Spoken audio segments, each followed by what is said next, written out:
Hello दोस्तों, जब हम मैट्रिक बोर्ड एग्जाम 2022 के मॉडल पेपर को देखे तो अचंभित ही रह गए, क्योंकि ये सारे क्वेश्चन से हम दो सीक्रेट इन्फॉर्मेशन को इससे निकाले हैं, जो वीडियो के अंत में ये सभी क्वेश्चन कराने के बाद आपको बताएंगे। और ये क्वेश्चन को जब हम बनाते हैं, देखते ही इसमें हम टिक लगा दिए, और आप भी इस क्वेश्चन को पढ़ते ही इसमें टिक लगा दीजिएगा। आपको पता भी नहीं चलेगा, जिस तरह से हमारे साथ हुआ है। तो चलिए वीडियो को शुरू करते हैं, और आपको शुरू से लेकर अंत तक बिल्कुल ध्यानपूर्वक इसे देखना। पहला प्रश्न है, प्रतिबिंब का आकार हमेशा वस्तु के आकार से छोटा होता है। तो किस दर्पण में जो प्रतिबिंब का आकार है हमेशा छोटा होता है? तो वह उत्तल दर्पण में प्रतिबिंब का आकार हमेशा छोटा होता है। दूसरा प्रश्न है, निम्नलिखित में कौन लेंस में मुख्य फोकस बिंदु की संख्या होती है? लेंस में मुख्य फोकस बिंदु की जो संख्या है वह 2 होती है।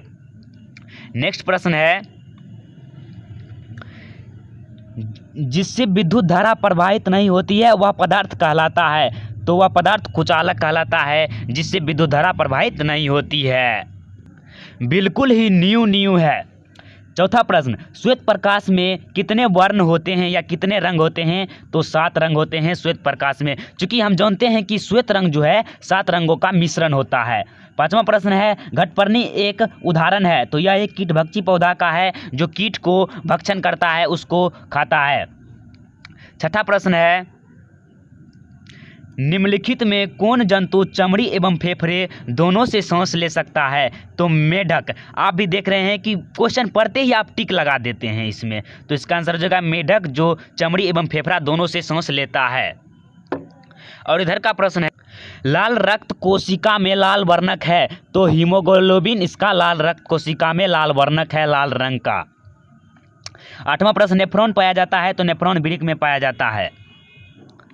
नौवां प्रश्न, रासायनिक अभिक्रिया में किस तरह से व्यक्त किया जाता है? तो समीकरण के द्वारा किया जाता है, ना कि संकेतों के द्वारा। संकेत गलत हो जाएगा, समीकरण सही होगा। समीकरण के द्वारा ही हम रासायनिक अभिक्रिया को व्यक्त करते हैं। जैसे सोडियम और हाइड्रोक्साइड अभिक्रिया करके सोडियम हाइड्रोक्साइड बनते हैं, तो उसको समीकरण के द्वारा व्यक्त करते हैं। 10वां प्रश्न है, सल्फ्यूरिक अम्ल का अणुसूत्र है। तो इसका अणुसूत्र हो जाएगा H2SO4, सल्फ्यूरिक अम्ल का अणुसूत्र है। 11वां प्रश्न है, हेमेटाइट निम्नलिखित में किस धातु का अयस्क है? तो आयरन लोहा का जो अयस्क है वह हेमेटाइट है। नीचे का प्रश्न है, CH3Cl का आईयूपीएसी नेम क्या है? तो इसका हो जाएगा मिथाइल क्लोराइड, क्योंकि CH3 को मिथाइल कहते हैं और क्लोराइड तो क्लोराइड जोड़ दिए, मिथाइल क्लोराइड इसका आईयूपीएसी नेम होगा। बिल्कुल ही आसान तरीके से हम आपको समझा रहे हैं, इसके लिए वीडियो को एक लाइक कर दीजिए। 13वां प्रश्न है, विद्युत परिपथ में विद्युत फ्यूज किस सिद्धांत पर कार्य करती है? जो विद्युत परिपथ में है वो विद्युत फ्यूज किस सिद्धांत पर कार्य करती है? तो ऊष्मीय सिद्धांत पर कार्य करती है। चुंबकीय क्षेत्र का एसआई मात्रक क्या है? तो टेस्ला है, क्योंकि चुंबकीय क्षेत्र को टेस्ला ने ही दिया था, इसलिए उसका मात्रक टेस्ला के नाम पर ही रखा गया है। 15वां प्रश्न है, ईंधन का उदाहरण है। तो लकड़ी, एलपीजी और सीएनजी। तो लिक्विड पेट्रोलियम गैस और सीएनजी, और इसमें हो जाएगा डी, क्योंकि तीनों जो है ईंधन का ही उदाहरण है। और एक बात, अगर आप किसी भी क्वेश्चन को आंसर जान रहे हैं कमेंट में ज़रूर बताइए, और बताइए कि इसमें से आप कितने क्वेश्चन का आंसर सही बताए हैं। 16वां प्रश्न है, प्रतिबिंब की प्रकृति होती है। तो प्रतिबिंब जो है वास्तविक एवं काल्पनिक दोनों होता है। 17वां प्रश्न है, कोशिका में युग्मकों के संलयन की परिणति कहलाती है। तो जाइगोट। युग्मक क्या हो गया? शुक्राणु और अंडाणु जब मिलते हैं तो किसका निर्माण करता है? तो जाइगोट का निर्माण करता है। मेंडलम के द्विसंकर संकरण का लक्षण प्रारूपी अनुपात निम्नलिखित में कौन है? जब वो मटर के बीज पर किया था तो उसका अनुपात क्या हो जाएगा? इसमें हो जाएगा 9:3:3:1। यही इसका राइट आंसर हो जाएगा। आप मटर के पौधे के संकरण को देखे होंगे या पढ़े होंगे, तो आप इससे मिला लीजिएगा, यही होगा आंसर। पूरे 48 का 48 क्वेश्चन कराएंगे। 19 है, ओजोन क्या है? तो ओजोन एक गैस है। निम्नलिखित में कौन सा घटक हमारे शरीर के लिए आवश्यक है? तो विटामिन, खनिज, पोषक तत्व, इनमें से सभी। तो पोषक तत्व जो है हमारे शरीर के लिए आवश्यक है। नंबर का प्रश्न है, निम्नलिखित में कौन ऑक्सीकारक है? तो H2O2, H2S, CO। तो इसका सही आंसर हो जाएगा H2S। नेक्स्ट प्रश्न है 22 प्रश्न, अष्टक का नियम किनके द्वारा दिया गया? अष्टक का नियम किसके द्वारा दिया गया? तो मेंडलीफ के द्वारा अष्टक का नियम दिया गया। 23 प्रश्न, निम्नलिखित में किसके प्रयोग से जल की अस्थायी कठोरता कम की जाती है? तो धोने वाला सोडा के प्रयोग से जल की अस्थायी कठोरता दूर किया जाता है या कम किया जाता है। 24वां प्रश्न है, निम्नलिखित में कौन सबसे कठोरतम प्राकृतिक पदार्थ है? तो हीरा सबसे कठोरतम प्राकृतिक पदार्थ। 25 नंबर का सवाल है, ए और बी के बीच का समतुल्य प्रतिरोध ज्ञात कीजिए।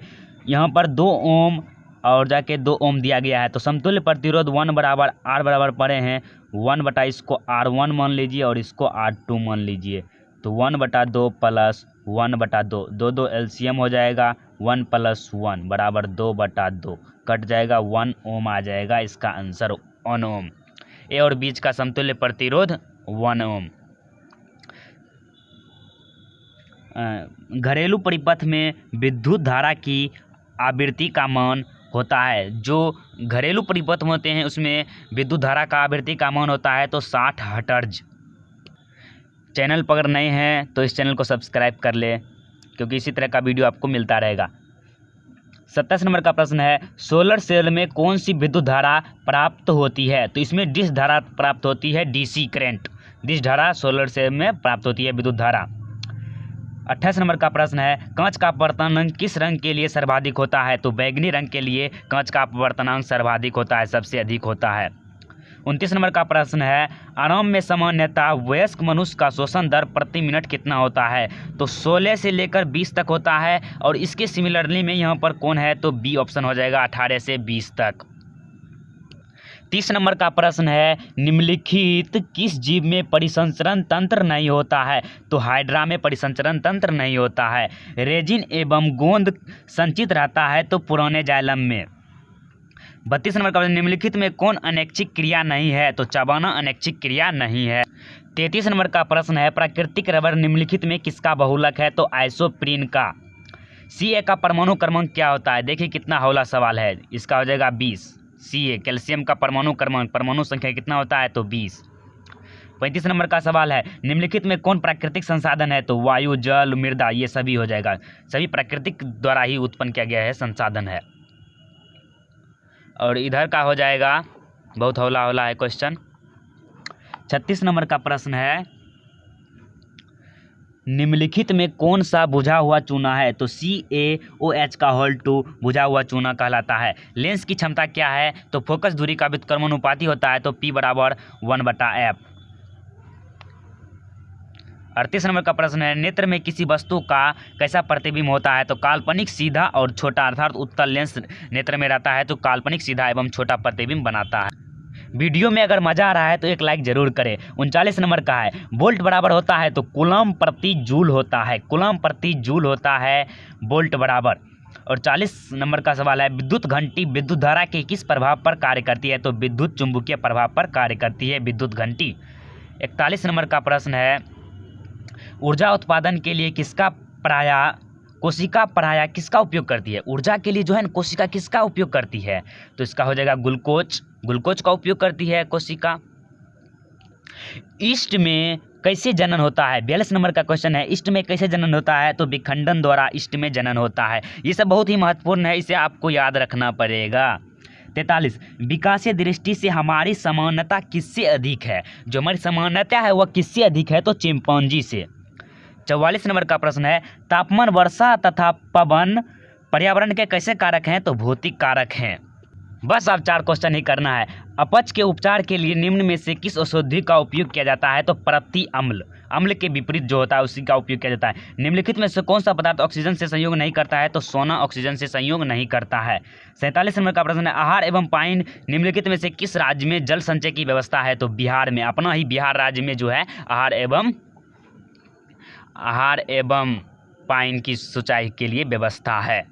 अंतिम एवं लास्ट प्रश्न है, CFC का व्यापक उपयोग किया जाता है एयर कंडीशनर में, रेफ्रिजरेटर में, जेट इंजनों में, तो इनमें से सभी में किया जाता है CFC का उपयोग। और जो है 2 सीक्रेट इन्फॉर्मेशन यह था कि ये सभी क्वेश्चन आरंभ के अध्याय से लिया गया है, ये पहला सीक्रेट था। एवं दूसरा सीक्रेट है कि ये सभी क्वेश्चन अगर आप भारतीय भवन या NCERT के बुक को लाइन बाय लाइन पढ़ते हैं तो आप ये सभी क्वेश्चन को आसानी से सॉल्व कर सकते हैं। ये बताने का मेरा मकसद यही था कि आप इस पर गौर कीजिए, क्योंकि यह आपके मेन पेपर में आ सकता है। और अंत में आपसे यही बोलना चाहूँगा कि अगर आप इस तरह का वीडियो चाहते हैं कि आपको हमेशा मिले, आप इसका आनंद उठा पाए तो इस चैनल को सब्सक्राइब करना होगा, क्योंकि सब्सक्राइब करने से आपको नोटिफिकेशन सबसे पहले मिल जाएगा। तो मिलते हैं आपसे अगली वीडियो में, तब तक के लिए धन्यवाद।